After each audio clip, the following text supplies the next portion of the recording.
O'Connor is not a happy leprechaun. He wishes he were bigger and that his ears were smaller. And everyone wants his pot of gold. What Connor needs to do, he thinks, is to be someone else. But will changing the way he looks make Connor happy? Or does happiness come from somewhere else? Let's read and find out. It's Not Easy Being a Leprechaun by Marilyn Sadler, illustrated by Stephanie LeBerries. Connor O'Connor was not a happy leprechaun. He was much too small, his ears were far too big, and he looked like a lawn ornament. But worst of all, no one wanted to be his friend. All they wanted was his gold. "I do not want to be a leprechaun," he said, so he hung up his hat. He hid his pot of gold, and he set off on his merry way. Top of the morning, he said to a fairy he met in the forest. She was smaller than he was, but she could fly. "If I could fly, I wouldn't care that I was small," he thought. So he cast a magic spell and turned himself into a fairy. Connor fluttered up above the trees. But when he looked down, he remembered he was scared of heights. Connor did not want to be a fairy, so he set back off on his merry way. Top of the afternoon, he said to a carpenter building a house by the river. He was small like Connor, but he looked very strong. "If I were a carpenter, at least I wouldn't look like a lawn ornament," Connor thought.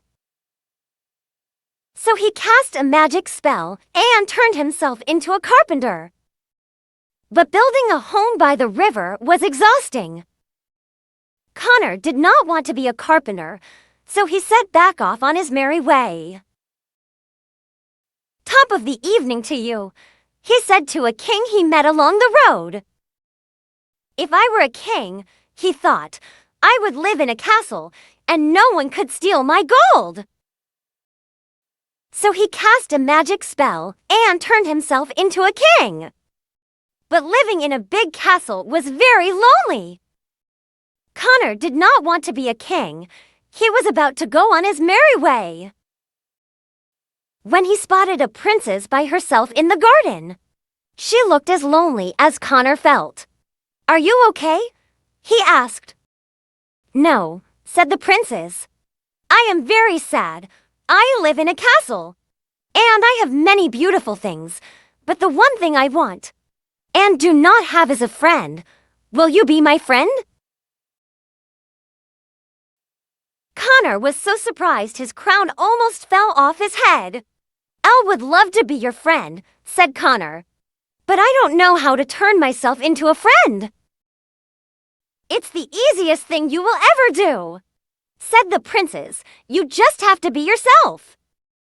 So Connor cast a magic spell and turned himself back into a leprechaun. He was short, his ears were big, he looked like a lawn ornament, and everyone wanted his gold. But now he was also a friend. Connor and the princess found many ways to spend their time together. And many ways to spend his gold. "Not easy being a leprechaun," said Connor. "But there's no one else I would rather be."